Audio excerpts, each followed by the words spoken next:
An officer was shot in the groin, and then the teen was shot in the leg. I'm sorry. An officer was shot in the leg, and the teen was shot in the groin over on Chicago's South Side. It's nothing new. Check it out. We continue to follow breaking news as a Chicago police officer is recovering from a gunshot wound to his leg. Happened as he tried to take a gun away from a 16-year-old male, also shot and wounded. And WGN's Dana Revick is at the University of Chicago Medical Center following the latest developments. Dana? Good evening. We did just check in with Chicago police, and we are told at this hour that officer still being treated here tonight for his injury, but that he is in stable condition. And while bullets weren't flying at this scene, it was still a very traumatic moment for some nearby elementary school students who had to be rushed inside to safety. I'm right there with you. Officer shot. Just after 12:30 this afternoon near 56th and South Shields in Inglewood, the sound of a single gunshot rang out. It was like a little boom, but I thought it was just like, because like we was playing. Got the babies out here being scared. What's wrong with y'all? Y'all got the babies out here being scared. What we doing, y'all? Hold on. Before we even get into this, y'all out here running around near the school zones with pistols, with the babies out here, and now they never gonna unsee it. They whole life they gonna hear gunshots, and they gonna think that that's normal, and that's a form of mental illness, and thinking that that's a norm. The babies are supposed to be protected, and y'all out here in the school zone fighting with police officers? Jesus Christ. And I thought it was just like this slap. Kanaya Flournoy and dozens of other students at Sherwood Elementary School were outside on the playground at recess just a block away. I have got a phone call from my mom telling me that it was a shooting around the school, and by me being at work, I was nervous. I just left, can't get my baby. We was all scared. One of them, he had got on the Chromebook and was trying to see what happened, and my teacher had rushed in and told us stay away from the windows. There's a whole bunch of police around the school. The school placed on a soft lockdown after this all unfolded. It all started when officers tried to stop a 16-year-old boy on the sidewalk. They found the individual to be armed with a handgun. As those officers were attempting to recover the handgun from the waistband area in the front of this individual, the weapon inadvertently discharged. The single bullet hit the teen's groin and then the officer's leg. Both were taken to the hospital and are in stable condition. We have too many people who have access to guns, and it also is more evidence of why critical investments in this moment for our young people is crucial to building a better, stronger, safer Chicago. Honestly, it's a lot that goes on over here. I hope it gets better. I do. I hope it gets better. I got you, Mongo. I'm going to get there. It's not a good space for kids at all. Inglewood residents shaken up, but thankful this wasn't worse. Thank God that none of it get hit. That no bullets coming to the school. I'm going to be honest with you. They probably saved somebody's life.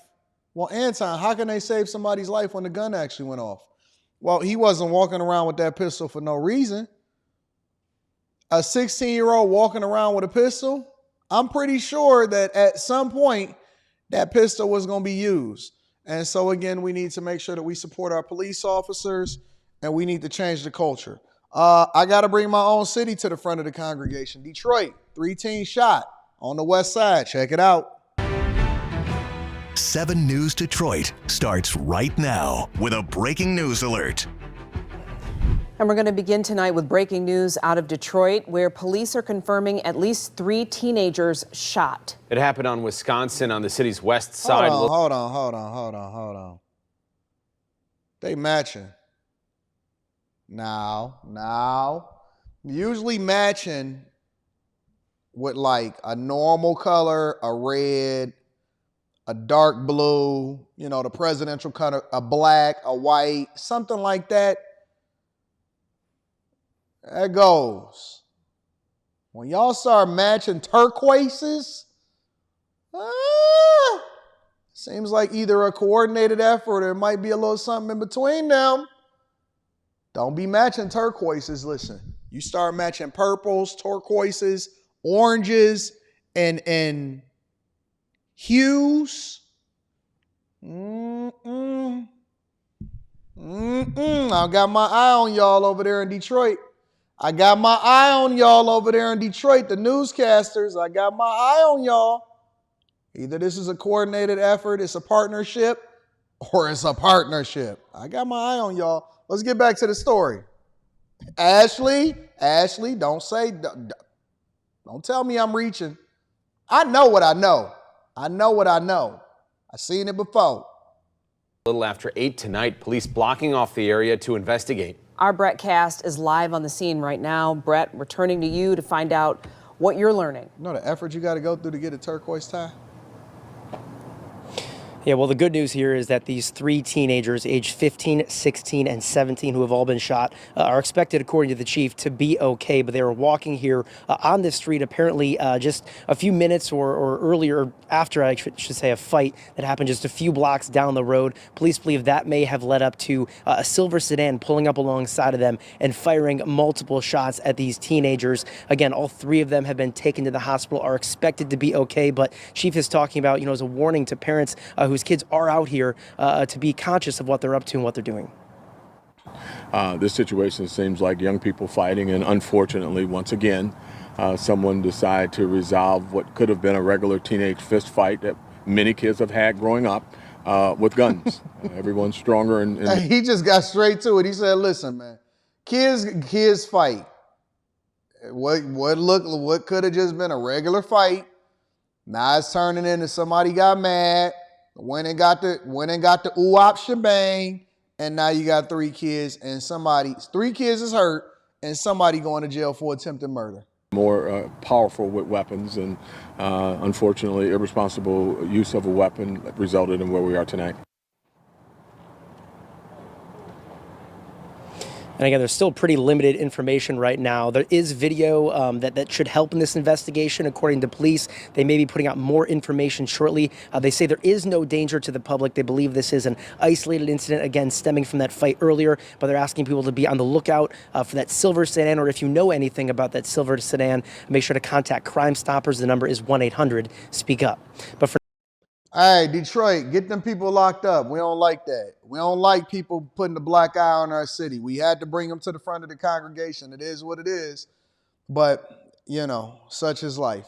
And then last but not least, over 100 arrests in a Sacramento County human trafficking operation. Check it out. Safe to say the sheriff's office was successful in this operation. 122 arrests and 2 kids rescued from sex trafficking. They say that they're now closer to catching the pimps and those in charge of the human trafficking and prostitution rings. They're out there literally buying another human being, and some of them are trying to buy kids, and it's sick. Dozens of sex buyers have now been arrested in Sacramento County for allegedly purchasing sex on the street. But the sheriff's office wasn't just looking for those purchasing the sex. Also targeted the sex work. Hey, purchasing sex is a wild accusation. Purchasing box, for somebody to say, yeah, man, you standing in front of the judge. Hey, what was he doing? What was he doing over there, Sheriff? He was purchasing sex. I would just put my head down. Could y'all imagine if Anton was in court and I was on one of these? Think about how embarrassing that would be. I don't know if I could recover from that. It's a lot of things, a lot of scandals I could recover from. That one, I'm not sure. I don't even know if I have the gumption to jump in front of the screen and say, yeah, I was purchasing sex. Like, honest to God, can you imagine me being on one of these surveillance videos, walking behind a bus down in a pink skirt, 2 snow bunnies, walking down the street, because I negotiated to purchase some sex. And then the sheriffs jump out. Or Chris Hansen from CNBC, or MSNBC jump out. Anton. I would just go ahead and just, all right, I'm retired. Next day, gang, no more Patreon meetups. No more meetups, no more shows, no nothing. I'm going to go ahead and hang up it was a nice run. I'm going to hang up my cape, and I'm no longer the captain of the bag chasers. It's such a dumb decision. You know what you got to do? You got to face your wife. You got to face your whole family are now going to be calling you Chester the molester. It's so stupid. Hey, man, you was out there purchasing box. Man, what's wrong with you? Yeah, I just had to get me a little crackhead on the side. Like, that is the dumbest thing ever. Under no circumstance do you go and purchase box in the random streets. Under no circumstance do you... Under no circumstance. You gotta be, honestly, that right there is a sex demon. That has to be a demon. Only demons can have you do something to crash out that bad. It's a lot of risks, no reward. It's a lot of risks, no reward. Hey, fam, do you know that you got to jump on a sex registry if you go and you try to get with a little kid? Family, no matter where you go and they pull you up, you're going to be a blue dot in the neighborhood that you register your address in. And people are not even going to want to live around you no more because they're going to be like, oh, man, he had a sex demon on his shoulder. You don't want that. Listen. I know it's a lot of people that watch this show. It's a lot of people that restream it. It's a lot of people that look at certain things. Under no circumstances do you want to get convicted for a sex demon. I promise you. You can come back from a lot of things. You can come back from cheating. You can come back from tax evasion. You can come back from selling drugs. You might even be able to clip you a dude or two. You cannot come back from buying sex demons. You just can't come back from it. I don't know why. I don't know what's going on.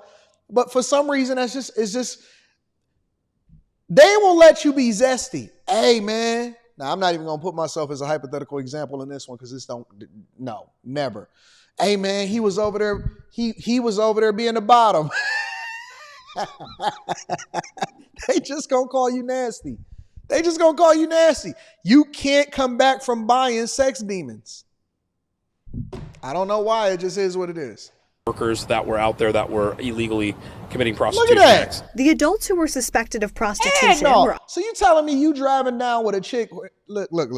Hold on. Let's put it in perspective. Think about what you got to go through.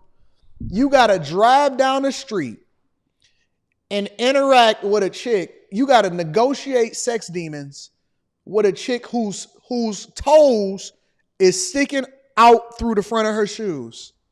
Because a lot of times, and the platforms is high, so they toes be like this. So if this is the shoe, they toes be like this over the shoe. You negotiating sex with a chick whose feet is like this over her shoe, that's too much. I can't do it. You know what? I'm just a little too desperate. I either got to be getting out of prison for the first time, or that's just got to be my last day on earth. No way. And you notice it's like a 50-50 chance of it being an undercover cop. Especially if they're in pairs, because they got to make sure one is protecting the other one. Now they got you on tape getting sex demons. So dumb, bro. Offered services and housing. Because we want these girls to have a different lifestyle, to have a way out, but some of them choose to stay in. But those who refused the help were arrested. The sheriff's office says the 122 arrests made don't hold a candle to the success of saving 2 juvenile sex workers during this most recent operation. Big mission on this one was to get juveniles. We wanted to get juveniles off the street, and probably our big shining light in this whole thing is that we were able to rescue 2 juveniles from this lifestyle. Officials say any and all minors are at risk of being trafficked if they're not careful. Big misconception is that, oh, these are girls from, broken homes or impoverished and low income. And it's not that. They span all over the spectrum. You've got them from, 2-parent, high-income households all the way down to single-parent broken homes. Their warning to parents tonight, after seeing what the traffickers do, is to heavily monitor your child's phone and social media. These pimps are a lot of things, but they're not stupid. They are cunning, they are smart, they are manipulative, and they are preying upon your daughters right now. And your sons. And your sassy sons. So listen, y'all. They throwing football numbers at people nowadays. They're not just getting you for prostitution. They're not just saying that we're going to slap your hand from pimping. They're not doing that no more. They throwing football numbers. Boy, you going to jail for a long time. Long time, no mercy. They not giving no deals, no plea deals, no nothing. Sex registry, go to prison, go to jail. It's not worth it. It's just not worth it. It's already an assault on men. Honestly, what I see happening with all of this Diddy stuff or whatever is just a precursor. They going after dudes for Keep on, dog. It's already a Me Too movement. They had the what is it? The something crime retribution, whatever it was in New York, statute of limitations, where they can come back and sue you for stuff. Just stay out the mix, bro.